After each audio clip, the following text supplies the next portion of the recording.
Shalom, shalom, Most High in Christ. It's going to be I'm going to try to be short and brief, just to direct. But I'll start up in a second. And by the way, forgive me. Shalom, shalom, Most High in Christ. I'm your host with the most here at One Nation Israelite Hall, Judea. And we start in a second.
Shalom, shalom, Most High in Christ.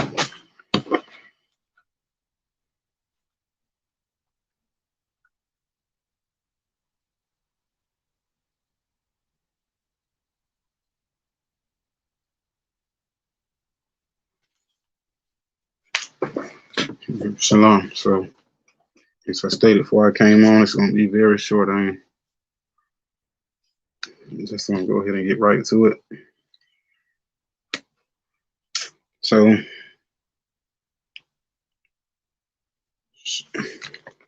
shalom, shalom, shalom. All right, so, didn't have much. I just was thinking, and we gotta really observe our works, observe our labors, observe our spirits. Observe or examine our spirits. 2 Corinthians 13:5 tells us clear that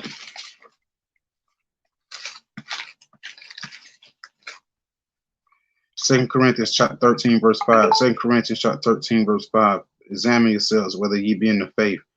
Prove your own selves. Know you not your own selves, how that Christ is in you, except you be reprobates. So here, point blank, ultimately, It comes down to the Lord saying, examine yourself. So now,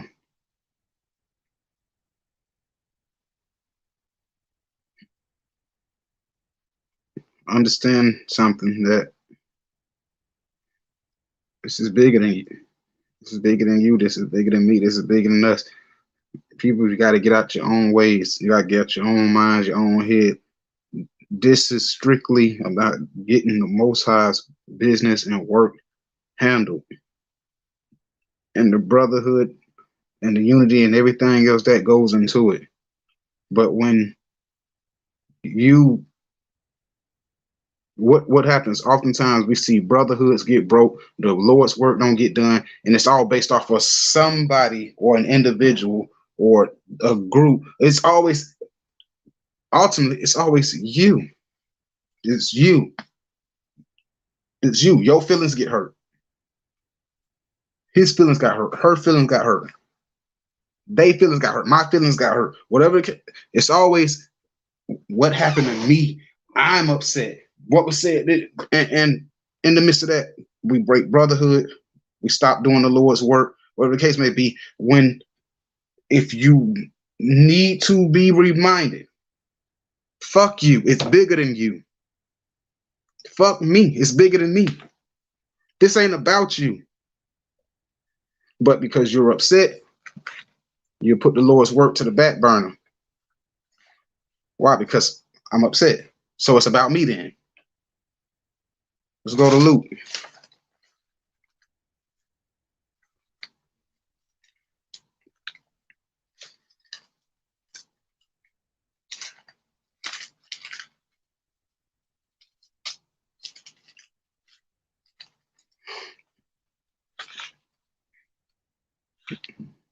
What the fuck is my snippet?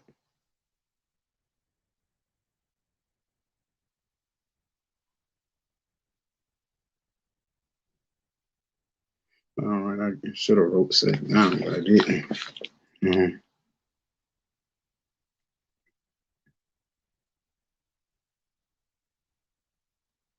It's Luke 14. Luke 14:26. Luke 14:26. And it reads, as a fact, I'm going to start at 25. It says, and there went great multitudes with him, and he turned and said unto them, if any man come to me and hate not his father and mother and wife and children and brethren and sisters, yea, and his own life also, he cannot be my disciple. And whosoever does not bear his cross and come after me cannot be my disciple. So the Lord is saying, take away from the Lord for a second. Just go back to you. You upset. I'm upset. They upset. She's upset. And then because of that, the brotherhood will be broken. Unity will be broken. And the Lord's work will be broken. But at the end of the day, the Lord just said, if you don't hate you, you ain't worthy to be a disciple. If you can't bear whatever trials, tribulations, errors, persecutions, all that type of stuff going on, and keep on doing the work and keep following, you're not worthy of being a disciple. Why? Because the shit is bigger than you. The Lord don't give a fuck about, oh, this hurt my feelings and this offended me and that. And the Lord don't give a damn. Only thing we looking at is at the totem pole. No works done today. No works today. No works today. Malice, envy, angry, grudge. Just you steady just checking off sin, but ain't nothing getting done in the midst of the compensate. Because we be in our feelings. And most of the time we be in our feelings about something that gets said, correction, we just play it in the mind from the situation that's going on. So everything around us starts to agitate us. And then or you will get a correction. And sometimes it could be let me put it like this when it comes to correction, because once again, it is bigger than us. There may be a correction where you may feel that you don't deserve it. I don't deserve this. It shouldn't have been done. I don't. It'd be corrections where you feel wronged, right? Well, what did the Bible say in those situations when you get, if a correction was to come out and you feel like you were wrong, like when you feel like basically, yeah, you feel like they were wrong because it happens. Is that okay for you to then break unity, break the brotherhood, stop doing the work, stop laboring, stop carrying the cross, stop bearing everything, hold grudges, being malice, be is that okay? How do we operate in those situations? First Peter. First Peter's, I'm gonna start at chapter 2.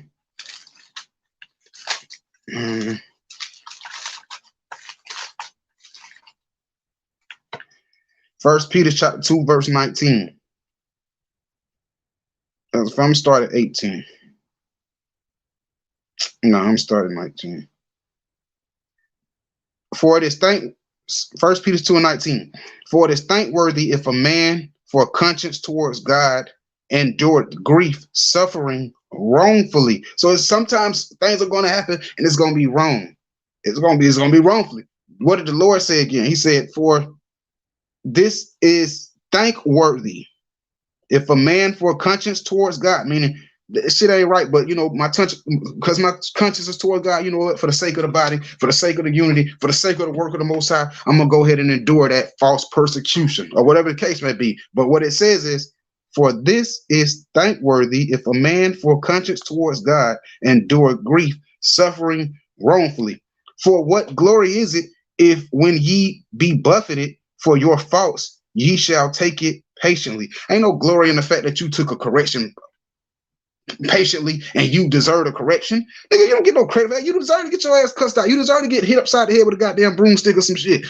Most high, great. But what I'm saying is, when you did something that's wrong, you deserve whatever comes. So it says ain't no glory in that. But when you took it and you didn't deserve it, the Bible says, for what glory is it if when ye be buffeted for your faults, ye shall take it patiently? But if when ye do well and suffer for it, ye take it and ye take it patiently, this is acceptable unto the Most High, because Christ did it for you. Because Christ did it for you. He did it for me. He did it for us. He did it for them. He did it for Israel. You didn't do anything wrong. You deserve to die, but he died for you. He was wrongfully crucified. And the Lord says it is glory in that when you exercise the same conscience towards the Most High, and you exercise those same things. But we won't do that. You want to know why? Because I feel this way. Because to hell with the fact that the Lord's work got to be done, I'm upset. So I'm bigger than the work of the Most High. That's why I'll tell y'all, you've seen a lot of things with me. You've seen a lot of things. Even in my times of battling to stay focused. Even in my one thing you've never seen me do is ditch the work. You've never seen me let my personal feelings stop the work from being done. Because the shit is bigger than me. It's bigger than me. And everybody must get that concept that there's no way the Lord work stop, unity stops and all that because your feelings is hurt, or you feel like persecution came wrongfully, or whatever the case may be. The Lord's work comes first over everything, and that's the reason why you don't see me ditch the work no matter what I'm going through, because I understand that in the end, regardless of what I feel today or what I may feel tomorrow, or I understand that the count and the collection don't stop. You either get marked for righteousness this day, or you get marked for evil, or you get marked for being what? Neither. Lukewarm. So you didn't do shit for the word. Okay. Second Peter.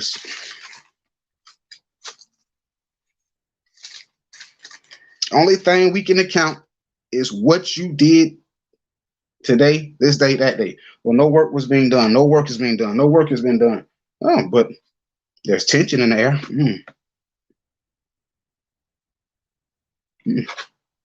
It's just checking things off day by day. First Peter 1 and 10. First Peter chapter 1 and verse 10. And it reads, of which salvation the prophets inquire and search diligently, who prophesied of the grace that should come to you. So it says, which of the salvation the prophets have inquired and searched diligently. In other words, what I'm saying is, understand that we must work diligently to make our election sure. We must work diligently to make our election sure. But in the midst, and in the presence, and in the time, as in this walk, even if you begin to build and you begin to work with brothers, and you begin to build, y'all begin to build, and y'all begin to put in work, and this truth gets burdensome, but the walk gets heavy. The trials start coming, the affliction start coming, the persecution start coming, all this stuff start coming. And then you have kinks that have to be ironed out amongst the body. You got all these little things that start playing, and in the end, what happens is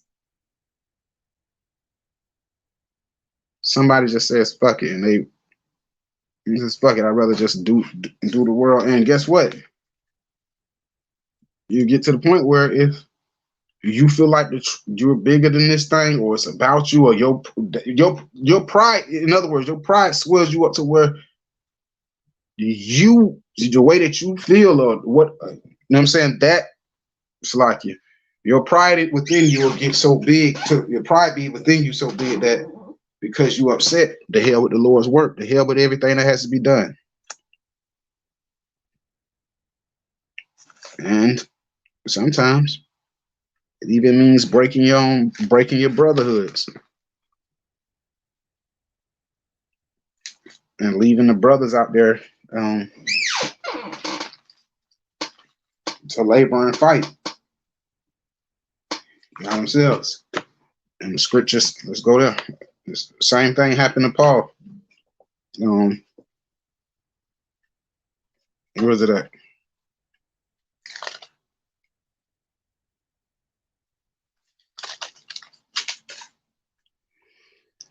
I'm start at 2 Timothy chapter 4.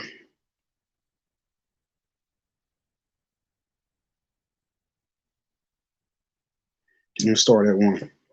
It says, I charge thee, therefore, God and Lord Christ, who shall judge the quick and the dead at his appearing in his kingdom.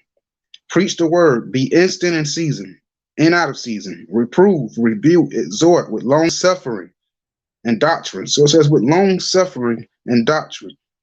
Long suffering. I'm telling you, you will realize quickly that all it takes is uncomfortable situations, and you'll find out real quickly if you ever really love the Most High, if you ever really love Christ, if you ever really love the people that's amongst you that you say I love you to. You'll find out very quick when affliction hit, persecution hit, tribulation hit. You'll find out very quick when you're not happy, when you ain't fun. You'll find out why, because love, charity, and all of that, again, is what? Long suffering. I mean, it suffereth long. It suffers long. When you look at most of these women who walk around and say, I love him, I love him, I love him, and then they have a baby, and then, or they get married or whatever case may be, or let's just say they together for a long time. I love him. And then you see him 2 years later, and you're like, okay, well, why you ain't still with him? I thought you loved him. Well, who broke it? Well, I had to leave. Why? Because I just wasn't happy. Then you never loved him, because loving is suffering. Same thing with the child. You didn't love the child either. When it came to your happiness versus the well-being of the child, you chose your happiness. When it comes to the work of the Most High versus your feelings or how you feel or whatever, your point of view, you chose your point of view. And that's what we have to start coming to the understanding of. When situations pop up, it's either one of your pride or God's word. Your pride or God's work. Your pride or God's work. Your pride or God's work. That's what it's always going to come down to. You better figure it out that the shit is bigger than you. Because if not, then this is what eventually happens in situations like this. When you, it goes like this. I'm gonna just read on. And they shall turn away their ear from truth and shall be turned to fables. But watch thou in all things, endure afflictions, do the work of an evangelist, and do the work of an evangelist. Make full proof of thy ministry. For now I am ready to be offered, and the time of my departure is at hand. Meaning Paul understood that he's about to die. He understood, man, hey man, it's gonna be the second time I come before Pilate, and he's gonna put me to death. So he knew he was getting ready to die. And that's what you see with a lot of great leaders. A lot of leaders and stuff, they kind of get this itch or this weird vibe. It's like you kind of feel it when it's coming. You know what I'm saying? Trust me, you feel it. 7. I have fought a good fight. I have finished my course. I have kept the faith. Henceforth, there is laid up for me a crown of righteousness, which the Lord, the righteous judge, shall give me at that day, and not to me only, but unto all them also that love his appearing. Do thy diligence and come shortly unto me. Here we go, verse 10. For Demas hath forsaken me, having loved this present world, is departed unto Thessalonica, Crescens, to Galatia, Titus, and unto Dalmatia. Only Luke is with me. Take Mark and bring him with thee, for he is profitable to me for the ministry. So he said, in the midst of all this working and this laboring and stuff, there was the brother Demas, who have forsaken me, having loving this present world, is departed. He left his brother. He abandoned him. He abandoned Paul. And what was Paul doing? The work of Christ. He was doing the work of the Most High. He was in the works. He was in the field. He was in the labors. Demas left him. He abandoned him. That's what you see what happens with most brothers and sisters in this truth. They get offended. They pride tell them what they feel is bigger or more important than the Most High's work. They can't shove that shit to the side and keep on fighting and laboring with their brother, and then they'll be over it. And a little bit, no, you depart. And then you'll leave your brothers to fight in the fight by themselves and shit. That's what he was talking about. He said, for Demas have forsaken me, having loved this present world, is departed unto Thessalonica. He left his brothers. He departed. Because we just reading what normally happens. What are we reading? Your pride, your feelings to you are bigger than the work.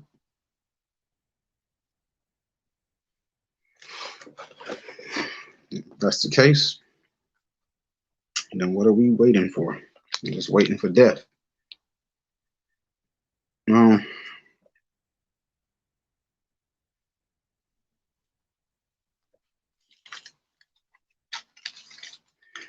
So like I said, I didn't want to even be long with it. I just wanted to get right to it. Examine yourselves. Pray, remember this is bigger than us. The work is bigger than us. The work must be done first and foremost. So pray y'all take something from it, but I don't want to hold this long.